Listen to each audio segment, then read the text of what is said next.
Hey, what's up guys, it's Sam here. Today I'm going to be showing you a Skantia inspired drum and bass track, and it should sound something like this.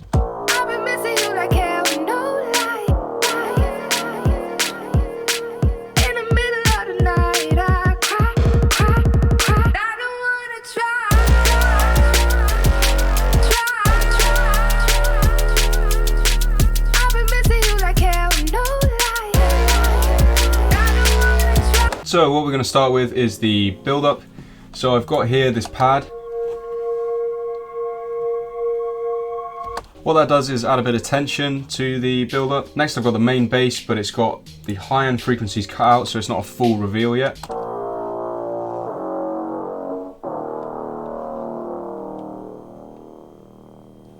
And then what I've got here is a Fushi vocal from Splice. So I've got that without delay. The delay is automated here, so it comes in again after the vocal happens, so the delay doesn't start right away. And I've done the same for these vocals here.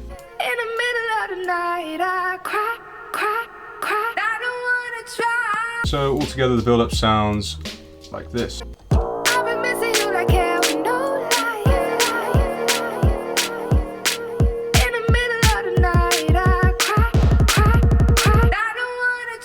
So next we're going to move on to the drop, starting with the drums.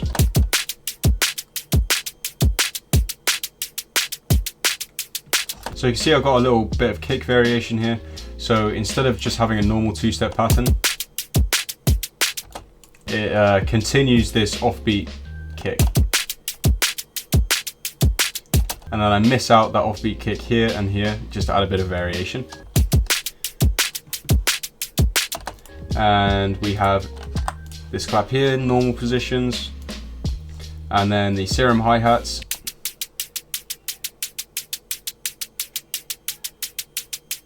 So these hi-hats here are from Imanu's Patreon pack. It's really useful. Would definitely say it's worth it. I've only been using it for about half a month and I'm already learning quite a lot from it. So next on the drop I've got the sub bass.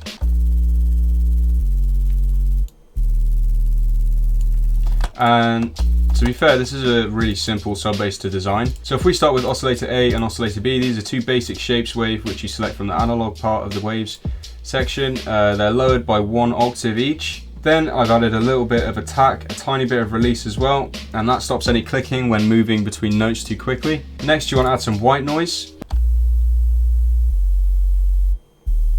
And to get that proper fuzz, you want to add some distortion. I added tube distortion at 64% and 100% mix.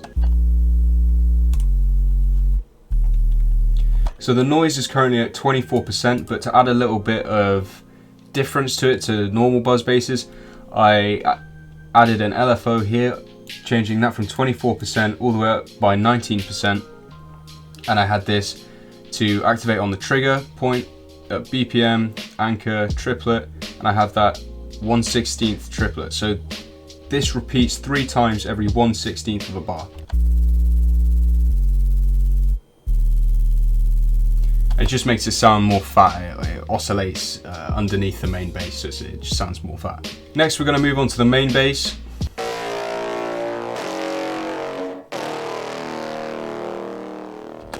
So if we head on into Serum here, we start with the sub bass, make that a saw wave, have that at 0%, and then you want to move, drag and drop LFO1 to activate that from 67 all the way down to 0. So as it moves down through this LFO over 4 bars, it goes from 67 to 0. So with regards to this LFO, you want to have that on trig, BPM, anch, don't have these two on, 4 bar, and all of these untouched. Next you want to move over to oscillator A, leave all of these, have FM from B turned on, which is just there. Then what you want to do is move that up to 37%, drag and drop the LFO1 onto here, and move that all the way up until it's at 30% above 37%.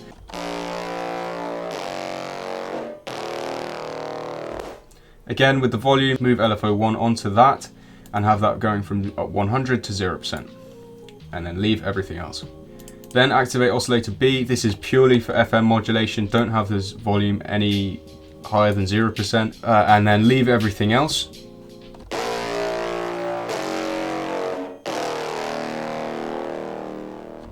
So next you want to move to the effects. We're gonna have asim distortion at 100% on both. Then compression, multiband compression turned on. Gain at 3.9. Everything else left untouched. Mix at 100. Then we're gonna have an MG low 12 filter from 8 Hz all the way up until 83 on LFO1. Drag and drop yet again. That on mix 100. Drive on 21, res on 0, and everything else left as normal.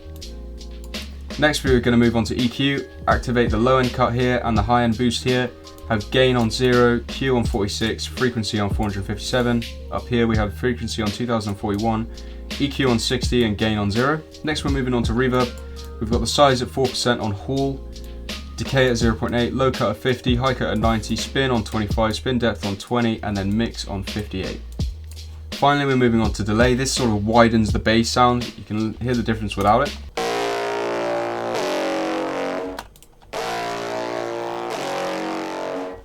So on left and right, you're going to have 1 and 10.09 respectively.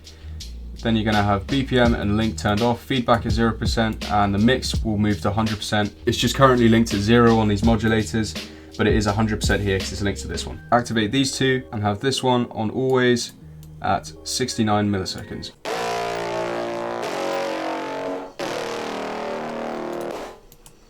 Next, we're going to move on to some automation for the main bass. So we've got octave automation here. A good point to add would be that automation isn't done like inside of FL Studio within Serum. So like here I can right click and just create an automation clip. Whereas if I move to Serum, I have to go to browse parameters and then just jiggle whatever you want and it will come up here. That took me a little while to figure out. So we've got the octave automation on oscillator B. You can see it here. And this moves from 0 to +2. You'll hear the difference.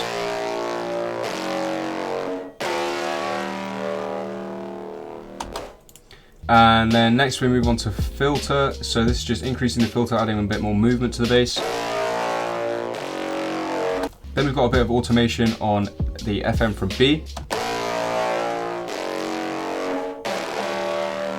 Adds a bit more punchiness to that bass, moves it down and then up again, you can hear the difference.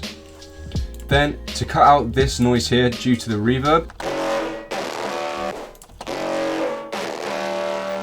so you can hear that reverb sort of trailing off when we don't want it to. We've added this channel volume cut here. And all together with the sub bass, I will add, there's a slight bit of automation on the sub bass here to follow the sort of LFO trend that we saw with the main bass. So it sounds in sync. So all together that should sound like this.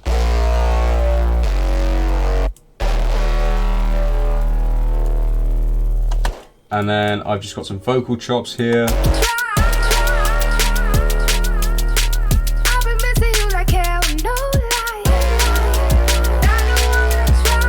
So we're going to move on to mixing your track. So here we've got a kick. There's a decrease in the high frequencies and slight decrease in the mid frequencies, and then a complete cut at 28 Hz. It's important to add not to over EQ your sounds. Next we've got the clap. I've added a bit of Fruity Blood overdrive, which sort of just makes it louder without actually increasing the decibels too much. So here on the EQ, I've cut out all of the low frequencies so that it doesn't clash with the main bass, and decreased the mids slightly and increased the treble / high mids a bit as well.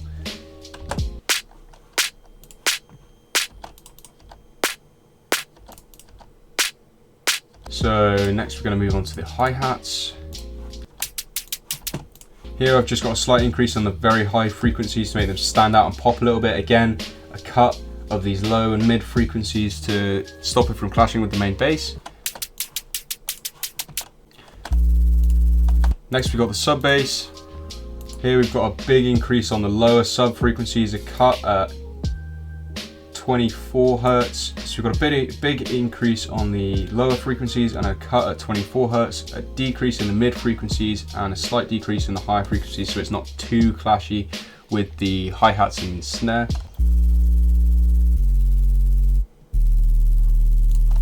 Then I've just got a clear master on Maximus. Next, moving on to the main bass. We've got Camel Crusher. This is a free distortion plugin. It makes everything sound fat. I guarantee it's used on 90% of things in FL Studio and in drum and bass. Without all of these effects, this is what the bass sounds like. Just with Camel Crusher. So it makes it sound fat, it gives it that Skantia sort of feel. Next we've got Fruity Blood Overdrive, same reason as the snare, makes it sound fat, makes it sound loud.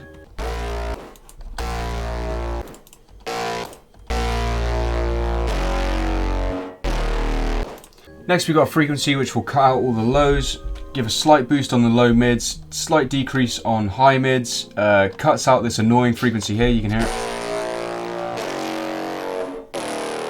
Yeah, we don't want that. Also, I've got a cut on the very high frequency so it doesn't fatigue the ears too much whilst listening to it. Also, I forgot to mention this low cut here is just so that it doesn't clash with the sub bass. Finally, I've got this EQ here which is used in the intro in order to just keep those lower frequencies so it doesn't reveal the main bass straight away. And that is it for the main bass. That's going to be it for this video then. I hope you enjoyed. If you want more sound design tutorials, song structure tutorials in the future, because obviously going through this track would be quite a long video. I didn't want to make like a half-an-hour video on every in-depth detail of this track. So if you want more details on other tracks, on more disruptory type sounds, just let me know in the comments, leave a like, and I'll see you in those